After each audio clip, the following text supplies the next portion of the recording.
Bem-vindo ao canal da Rescue Point. Meu nome é Anselmo Borges, eu sou arquiteto de dados e eu criei essa série de vídeos que vai falar sobre Linux e vai te preparar gratuitamente É nada.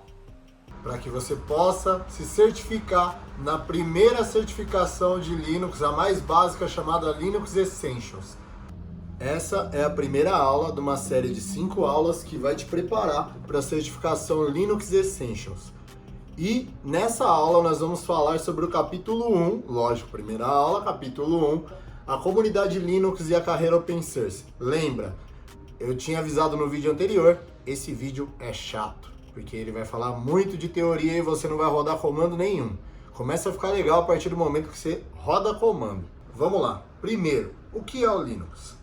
O Linux é nada mais nada menos do que um sistema operacional.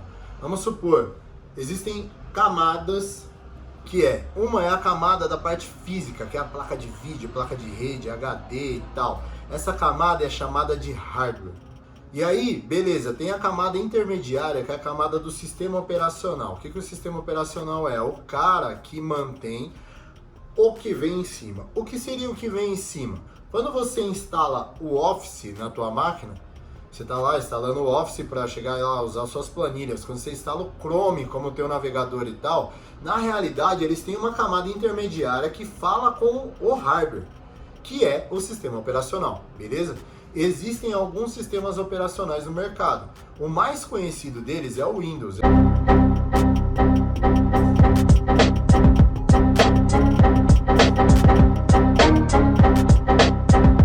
Maioria usa.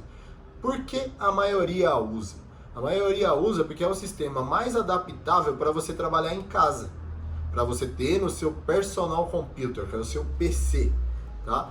Então o Windows ele é um cara que é um carro-chefe dele é trabalhar com o computador para os outros, não é um carro-chefe para trabalhar para computadores corporativos, tá? Ele até tem algumas versões corporativas, que por exemplo é o Windows Server. Mas eu vou te falar que 90% do mercado de servidores, eu estou chutando um número, mas com base no que eu trabalho, são servidores com sistema operacional Linux, tá? Beleza, já estamos sabendo a diferença, sistema operacional, software, o que você instala, hardware, a camada de baixo, beleza? Agora com base nisso, eu tenho o Windows, Linux, macOS, tá? A gente vai falar sobre Linux. Beleza? O Linux ele foi criado por um cara chamado Linus Torvalds. Linus Torvalds, não sei nem falar o nome do mano direito. Qual que é? Era um nerdzinho doido que em 1991 trabalhava com um outro sistema operacional que chamava Unix. O que era esse sistema operacional chamado Unix? Ele era um sistema operacional focado em grandes computadores. E quando eu falo grandes computadores, não é tipo um hack de servidor, não é um computador do tamanho dessa sala aqui, é um computador do tamanho de um caminhão que tinha naquela época, que são os, sei lá, mainframes e coisas do gênero, os que os bancos trabalhavam anos atrás e eu acredito que até hoje tem alguns aí. O que o Linus, que é o Linus Torvalds, teve a ideia? Ele chegou e falou, mano, eu vou criar um sistema operacional baseado nessa mesma carinha aqui de linha de comando, rodar as paradas e tal, para um computador menor. O que ele fez? Ele foi lá e desenvolveu o Linux. O Linux ele é basicamente um Unix para trabalhar de uma forma menor, com um kernel reduzido. Vamos lá, o que é kernel? Kernel é a base do sistema operacional que faz a comunicação com o hardware, que é a placa de vídeo, a placa de rede, a placa de som e assim vai. Com a parte física do computador, hardware, físico, software, lógico. Estou procurando ir bem no básico, que eu estou entendendo que você não sabe nada da coisa. O que era o Unix? O Unix era um sistema operacional criado por uma empresa chamada AT&T, americana, foi criada na base de 1970, que ele trabalhava com grandes computadores. E aí ele chegou e fez uma parada pequenininha, mas ele não fez sozinho, ele criou a base, chamou alguns amigos, fez aquele churrascão e tal. Que demais! Ai, que delícia! E falou, cara, vamos desenvolver uma parada, vamos mudar o mundo, vamos criar um computador pequeno. Só que, mano, a ideia do Linus Torvalds, se você procurar a foto dele na internet, é um maluco meio riponga, assim, tá ligado? Tá, o cara não tava nem aí com o dinheiro. Se o cara quisesse ganhar dinheiro, ele tinha ganhado pra caramba, e um monte de gente ganhou dinheiro nas costas dele. Ele chegou e inventou, ele falou, cara, eu quero fazer um software livre para qualquer um usar. Por isso, a comunidade Open Source. O que é a comunidade Open Source? É a comunidade de software livre, onde vários desenvolvedores se juntam em prol de fazer alguma ferramenta ou alguma coisa e não cobrar por ela. Tipo, só revolucionar o mundo.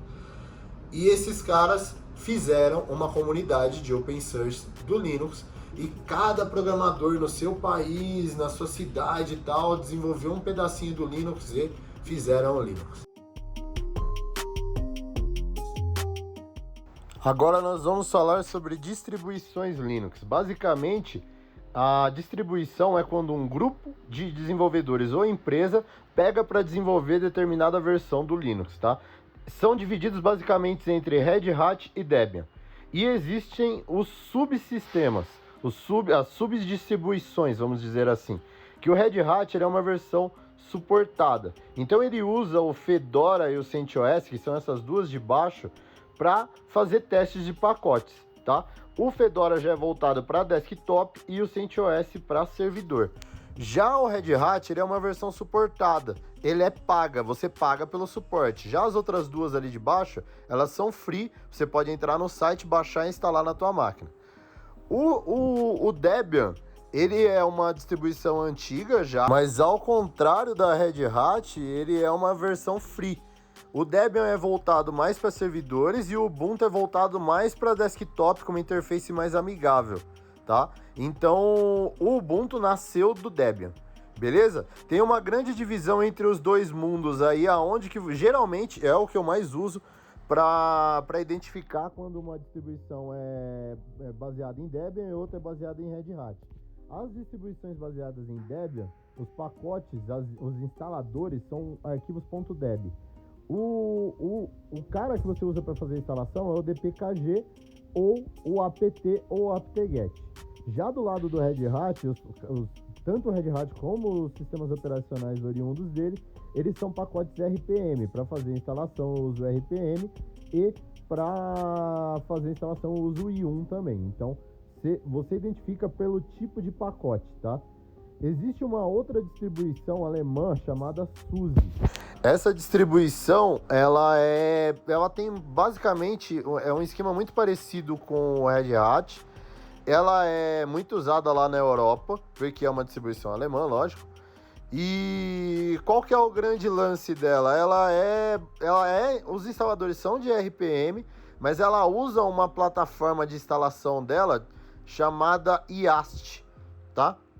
E eles têm uma versão gratuita dele, que é o OpenSUSE, ele é free, eles usam para testar pacote da versão suportada, que é o SUSE convencional. É o mesmo esquema do Red Hat, você contrata lá a licença para utilizar, tá? Então, falando dos pacotes, os pacotes usam o RPM e o instalador é o IAST, tá? O instalador de pacotes. Bom, tem várias outras distribuições, mas aonde que você vai ganhar, qual que é a divisão delas? A primeira coisa é você saber se ela é suportada ou se ela é free. E aí eu fiz essa primeira divisão. E a segunda coisa que você geralmente usa é se os pacotes de instalação são RPM ou se são Deb, tá? Então ali, ó, eu tô arrastando Deb free, tanto o Debian como o Ubuntu, e tô colocando o Red Hat ali, as versões free e as versões suportadas. Beleza, tem outro lance aí que dá para você diferenciar se ele é uma versão para desktop ou se é uma versão para server.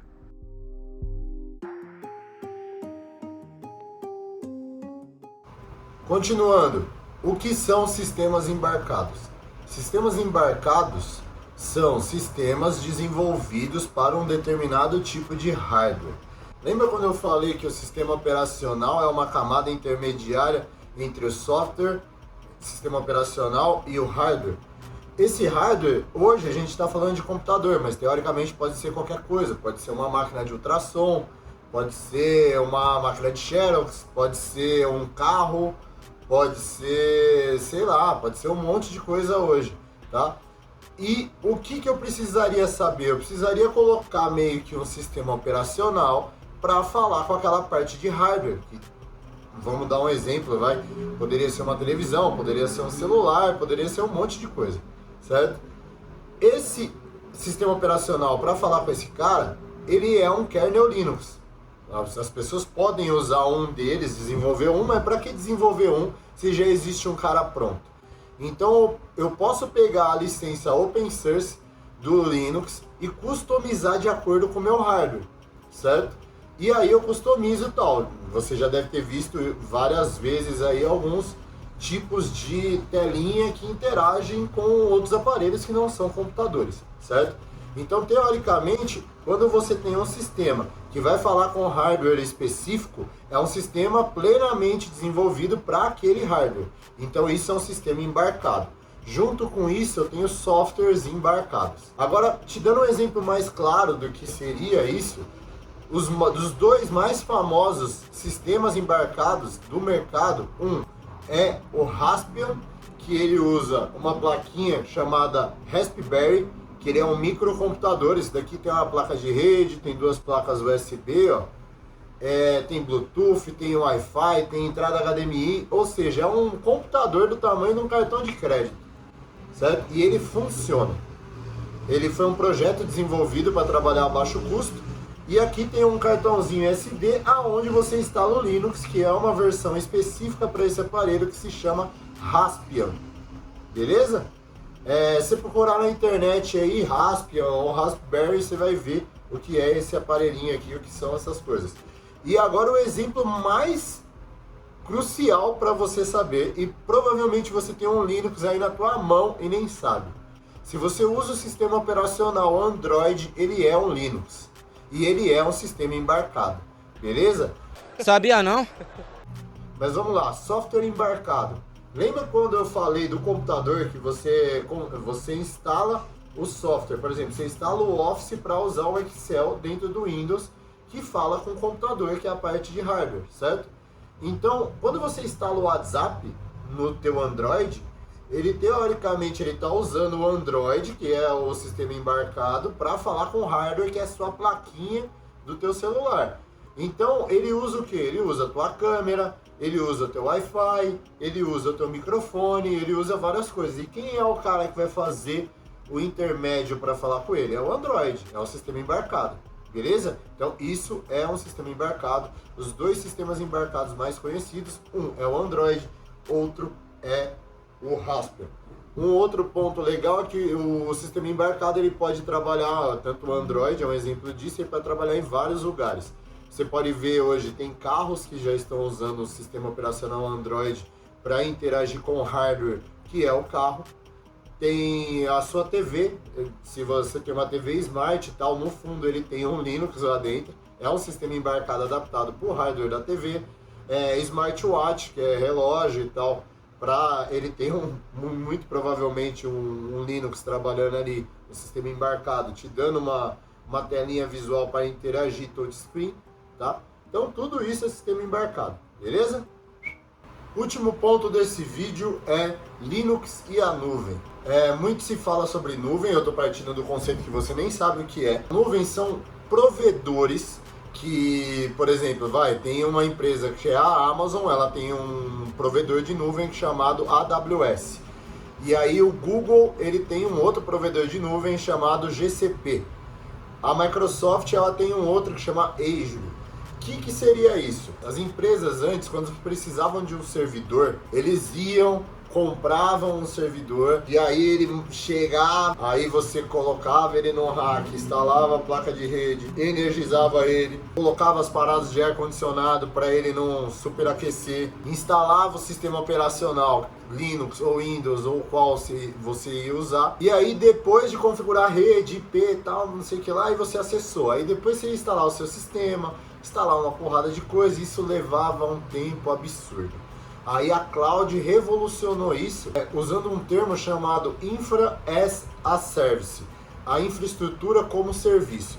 Então vamos supor, se você tem um cartão de crédito e você quer um servidor, você não compra o servidor, você paga 1 por hora. Então é tipo, você precisa de um carro, aí você tem um aplicativo aqui agora, você aluga, vai lá, usa o carro por hora e paga pela hora. É exatamente esse o conceito. É o conceito de vender a infraestrutura como serviço. Então, se você quiser, por um acaso, subir um servidor na cloud, você vai lá, cadastra o seu cartão de crédito e você fala, ah, cara, eu preciso de um servidor com 2 cores de CPU e 16 de RAM. Aí você vai lá e coloca lá o seu computador, pumba, ele vai subir com IP, com rede, tudo configurado. O que demorava em torno de 3 meses o processo todo da compra, da negociação, dele chegar, de colocar ele na máquina, mais transporte, mais instalação, mais isso, mais aquilo. Você dá 3 cliques na tela, dá OK, ele vai começar a debitar do teu cartão a hora. Porra, legal pra caramba, o ambiente já está disponível, você já pode começar a rentabilizar o seu negócio. Outra vantagem absurda é o seguinte, vamos supor, ó, eu implantei um serviço, mas mano, esse tamanho que eu peguei não vai dar, não é o suficiente, não calculei certo. Se você imagina a merda se você tivesse comprado a máquina lá no esquema antigo e aí chegar e caralho, essa máquina não vai dar. No, God! No, God, please, no! No! No! No! Pô, demorou 3 meses para chegar, para você descobrir que não vai dar e agora você vai ter que comprar outra máquina para fazer todo o processo de novo. Você atrasou seu projeto em 6 meses. Já na cloud você tem dá um upsize da máquina, você aumenta o tamanho da máquina. Ou seja, eu tinha contratado uma de 2 core com 16 de RAM, eu simplesmente dobrei o tamanho para uma de 4 cores e 32 de RAM. Aí eu posso fazer o que eu precisar, aumentar só disco, só memória, só CPU e assim vai, tá? Então esse é o conceito de cloud, vender uma infraestrutura como serviço. E aonde o Linux entra nisso? O Linux simplesmente chegou e mostrou para o público que 90% dos servidores, já foi feito um estudo disso, 90% dos servidores contratados de cloud, eles são como a imagem de Linux. Aí as várias distribuições de acordo com a criticidade desse serviço, porque às vezes, pô, você vai lá e coloca um Debian, mas é um sistema crítico, que se deu algum probleminha, você vai ter que correr atrás do problema, às vezes não é vantajoso.